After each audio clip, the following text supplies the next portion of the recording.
Hello YouTubers and welcome back to Dart Baseball.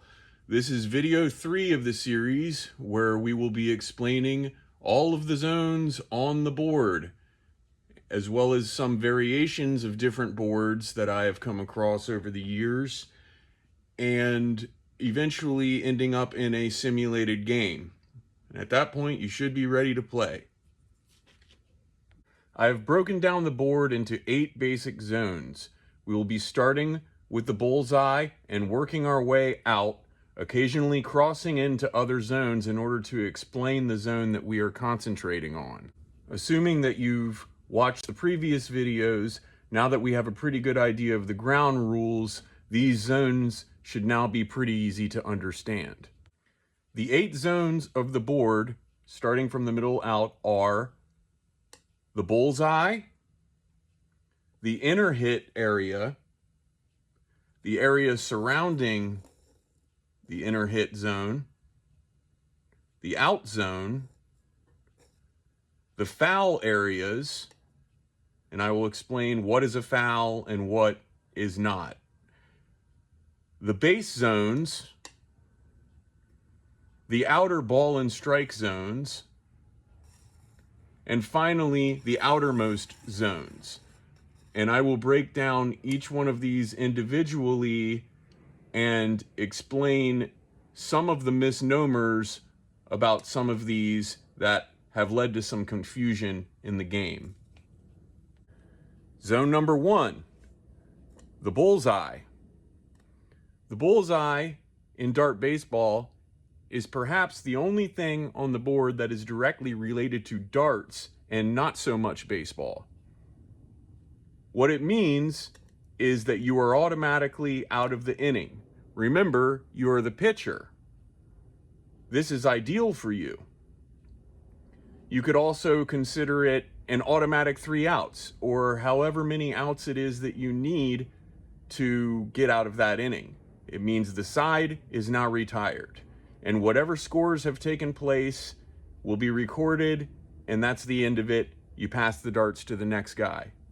Like I said, this is ideal, but as you will see as we go on, that every zone has a risk to go with the reward. And that brings us to our next zone. Zone number 2, the hit area surrounding the bullseye. This area is very unique and a little more difficult to explain than some of the other areas, so bear with me. When these boards are new, they come with a little H printed here. Mine is worn out, so you can't really see that anymore.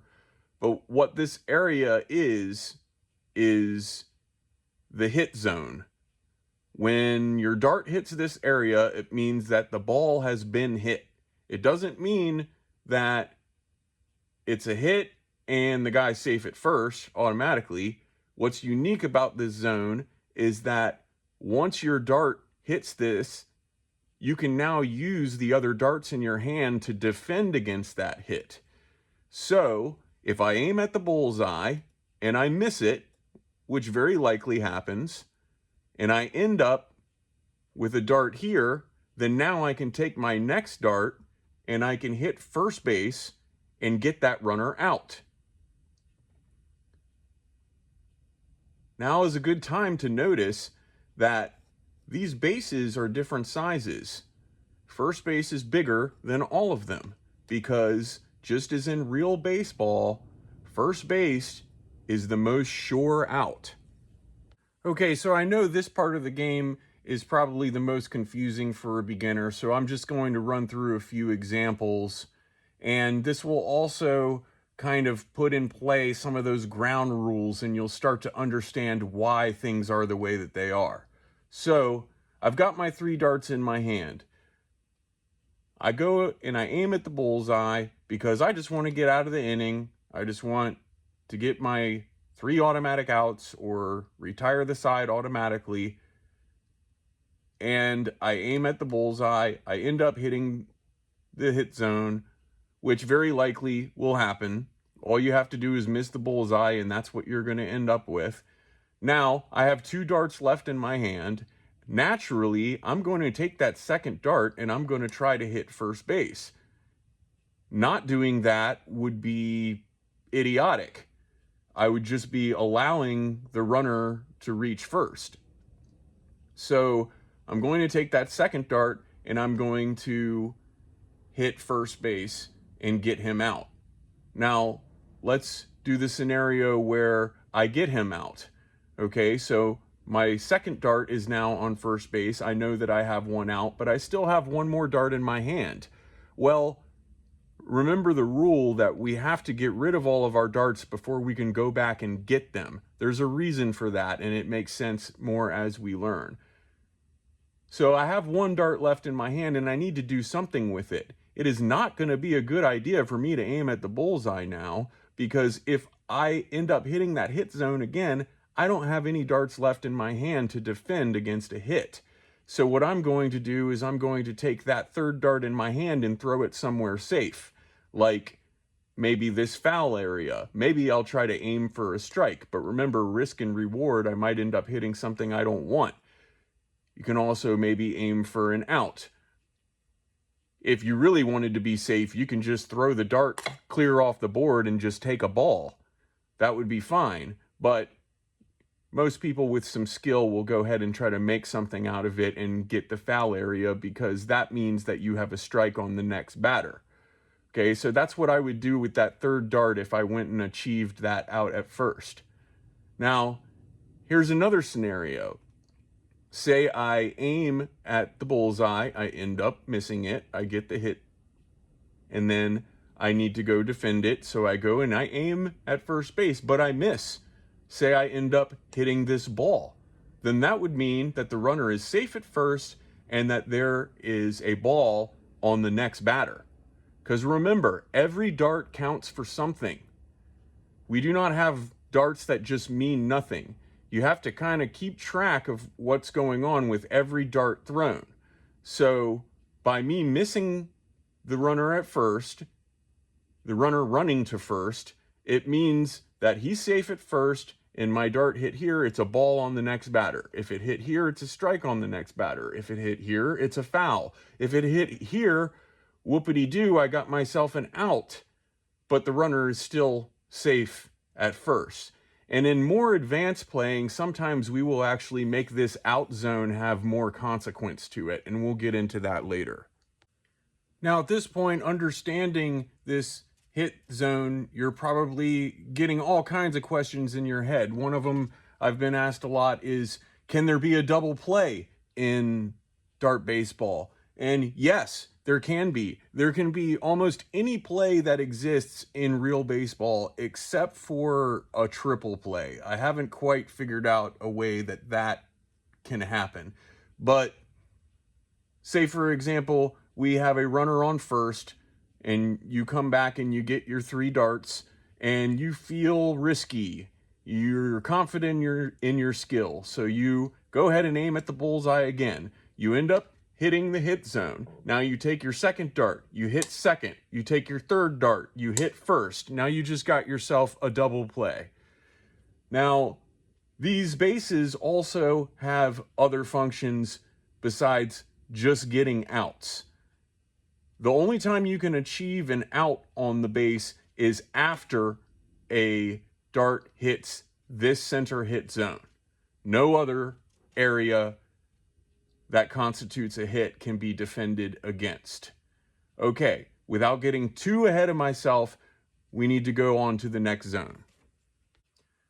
Zone number 3, the area outside of the hit zone. This zone is pretty straightforward, easy to understand. If you look around, all you see is you have balls and strikes. The only question really is what does the white area mean? Well, after lots of study, we determined that the best thing for that is to mean foul. Now, there are also other boards, and I want to take some time to talk about the other boards. Some of the boards have a negative image, where the black is white and the white is black. Doesn't matter. The areas are the same. Also, some other boards, I have one, in fact, down here that was what I call the Taiwan board. That one was made in Taiwan. This one was made in China. The Taiwan board has different outer zones, but the game doesn't change a lot when these outer zones change. It's just kind of like playing on a different ball field, which is kind of cool. We can switch them around for different games. You know, it just kind of adds to the fun of it. Now, one thing I want to get into right now while it's fresh on our minds, because I just talked about a double play, how to achieve the double play by throwing them out on the bases. This thing up here that says double play is not a double play. I want to get these out of the way right now. These areas are misnomers. This double play area actually means double. Safe hit means single. Stolen base is correct. Sacrifice is correct. It's really just the double play and the safe hit. From now on, always think of these as double and single. Double, single. That's it. So I think it's the reason that this happened is just something that was lost in translation in the printing of the original boards, and nobody ever went back and changed it because nobody has ever really cared about this game enough to figure it out. Zone number 4, the out zone. This area here is pretty self-explanatory. It simply means that when your dart hits here, that it's an out. That's good for you, but risk and reward, as always. In more advanced playing, we started to determine that this out zone does not just mean you get an out and everybody stays on the bases where they were. In real baseball, that doesn't happen. A lot of times, if there is a sac fly, the runners advance. Sometimes a runner can even score from scoring position on a long fly out.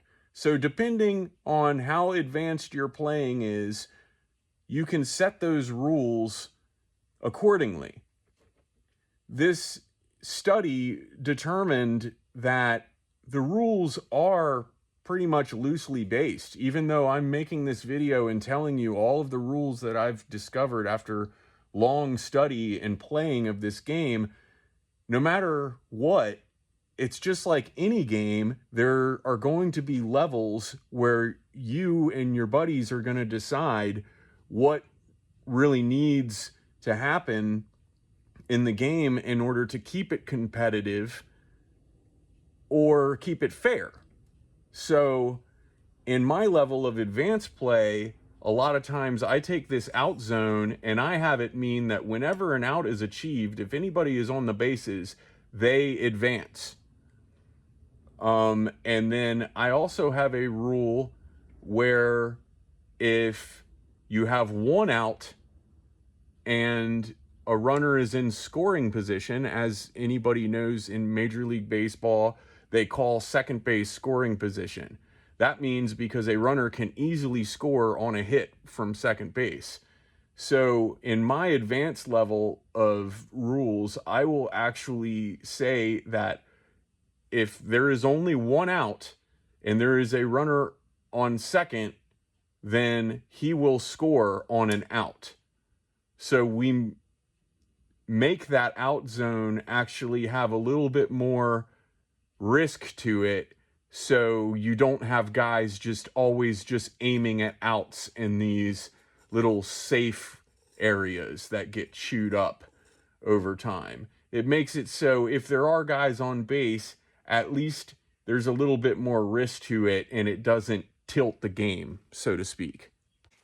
Number 5, the foul areas.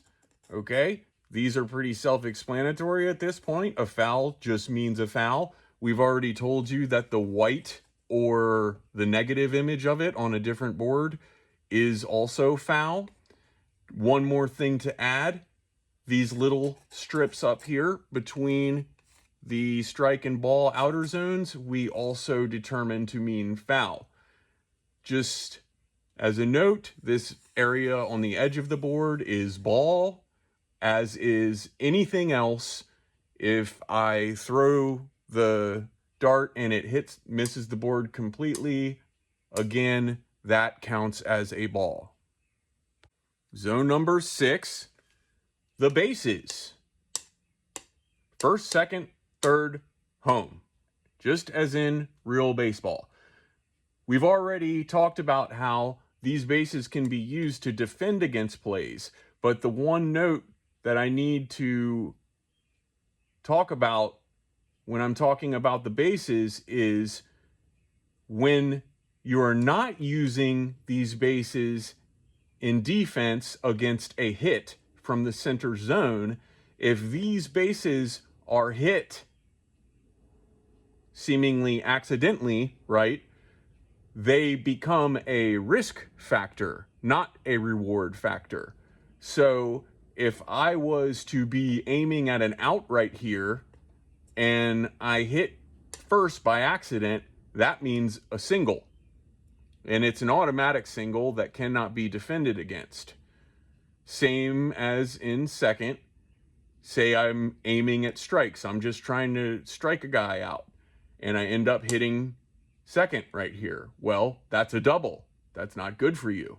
So the bases are also part of the risk factor in aiming at other things like your outer ball and strike zone, which brings me to that zone. Zone number 7, the outer ball and strike zone. These are pretty simple. All you have is strikes and balls. Now, the thing is that you're always going to be aiming at strikes intentionally. You're not going to be aiming at balls. These are usually something that happen when you miss. Same with the outer zones. They're always something that happens when you miss your strikes. Risk to reward. These are risks. Your rewards are the strikes, and you're going to want to use these when you're trying to strike somebody out, because you have found yourself in a situation where you do not want to allow a hit and have to defend against it. Maybe you have 2 outs, you've achieved 2 outs, and all you need is one more strike on the batter to get out of the inning. That's when you're going to want to be using these. And they start to present themselves as the game goes on. Hopefully we'll get to see some examples about that in the simulation. Zone number 8, the outer zones. There is no reward to hitting any of these zones. These are purely risk. Let me remind you, double play does not mean double play, it means double. Safe hit means single. Everything else is pretty much right on. Sacrifice, stolen base. Pretty much are what they say they are. So, if you were to try to defend on somebody against second and then you end up hitting this, that means you just allowed a double. And if there was anybody on base that was, say, on third or second, then they just scored. So all that has to be kept track of if these end up getting hit by accident. Same with single. It's pretty self-explanatory. Stolen base means that if you had any runners on base when this was hit, then they advance 1 base. Sacrifice means that you just moved the runners up, similar to a stolen base, but that also comes with an out. So sacrifice is a little more forgiving. You at least get an out with the movement of the runners on the bases. And the final zone, the one that probably everybody has been waiting for, the home run, HR, obviously meaning home run. Now, if you hit this, that means you allowed a home run. So yes, grand slams can happen in dart baseball. 2-run homers, 3-run homers, any kind of homer, it all can happen. Is if you are aiming at anything and at any time you hit this, it means that you allowed a home run. Unless you are defending a hit from the hit zone, then you could be throwing somebody out at home and hitting this intentionally. Now, one of the little nuances that we came up with was because this is a circle in the middle of the plate, we designated only the circle as allowing the home run. The rest of the plate can be used in defense, and if at any time it is hit by accident in the white of the plate rather than in the circle, we would only count that as foul. But it's a real close call when that would happen. That's up to you. If you want to go more advanced and make that whole plate considered home run, that's up to you. Like I said, the rules can be interpreted. I just want to make sure that everybody has a pretty good idea of how the game is supposed to be played so we can all enjoy it again. Okay, now that we have established what all these zones mean, I think that we're ready for the moment everybody's been waiting for, a simulated dart baseball game. It's going to be a blast. Right before we get into that, I just want to point out the differences between my Taiwan board and my China board, and I'm sure that there are some others out there. I would like to hear any feedback. This one has stolen base, where a double is on the China board, and it also has safe hit, where a sacrifice is. The double is the same. I believe and then we have the safe hit over here, which is single, and we have the sacrifice on the Taiwan board. So it's actually kind of fun if you have two different boards to switch them up from time to time. It's kind of like playing at a different ballpark. So I would just like to throw that in there. And I think it's time for the simulated game.